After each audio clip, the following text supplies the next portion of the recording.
सुनाते हैं, पावन कथा सुनाते हैं। सिद्धिदात्री माता की महिमा बतलाते हैं, हम कथा सुनाते हैं। सर्व सिद्धियों वाली के दर्शन करवाते हैं, पावन कथा सुनाते हैं।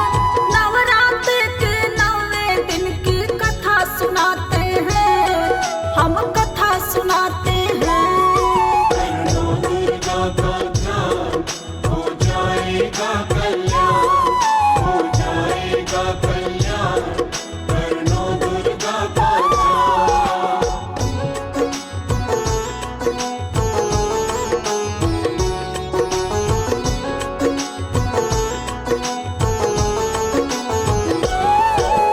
सिद्धिदात्री माता जी के पड़े अनेकों नाम, किसी नाम से पूजो माँ को बनेंगे बिगड़े काम। शिव शंकर जी की कृपा से सिद्धि प्राप्त हुई, सिद्धिदात्री माता को हर रिद्धि प्राप्त हुई।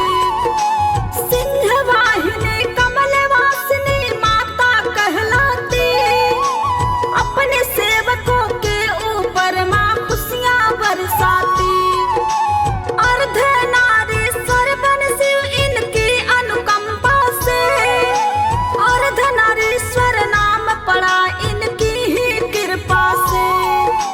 देवी पुराण में वर्णित ये महिमा हम गाते हैं, पावन कथा सुनाते हैं। नवरात्र के 9वें दिन की कथा सुनाते हैं, हम कथा सुनाते हैं। करनो दुर्गा का ध्यान, हो जाएगा कल्याण, हो जाएगा कल्याण। करनो दुर्गा का ध्यान।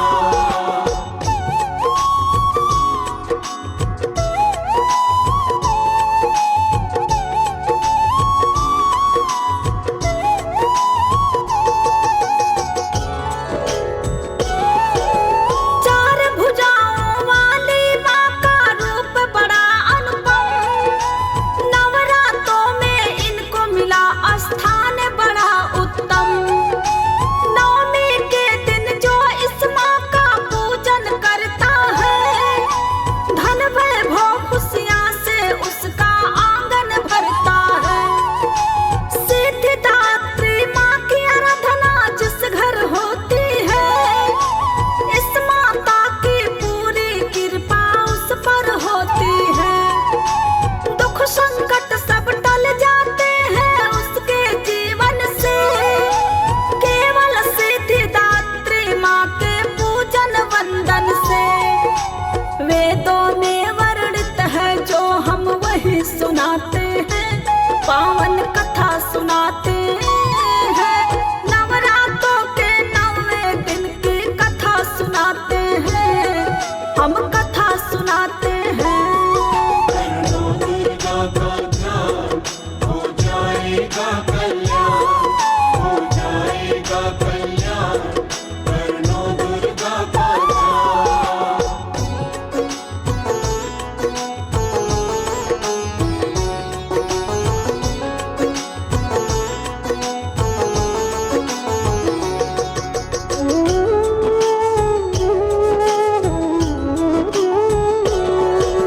सिद्धिदात्री के पूजन से खुले मोक्ष के द्वार, हाथ पकड़ के स्वयं कराती है माता भवपार। दिव्य द्रव्य धन माल खजाना सब कुछ मिलता है, तो से अगर तकदीर में हो तो वो भी टलता है। 9वें दिन जो करे उपासना सिद्धिदात्री की, उसके ऊपर कृपा बरसती सिद्धिदात्री की। सर्व कामना पूर्ण करती सिद्धिदात्री माँ, कष्ट कलेश सभी के हरती सिद्धिदात्री माँ।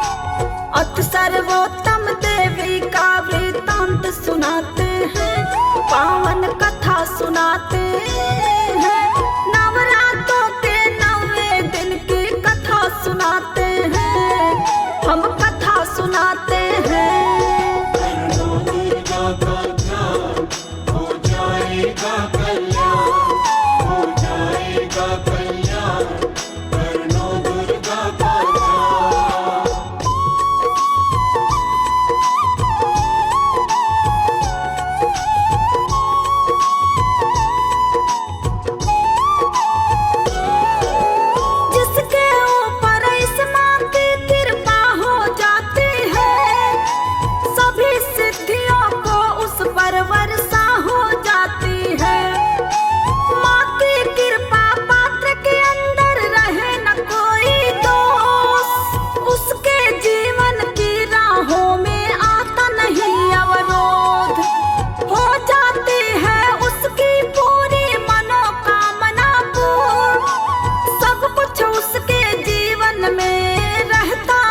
सुनाते हैं। कर लो दुर्गा का ध्यान, हो जाएगा कल्याण, हो जाएगा कल्याण। कर लो दुर्गा का ध्यान।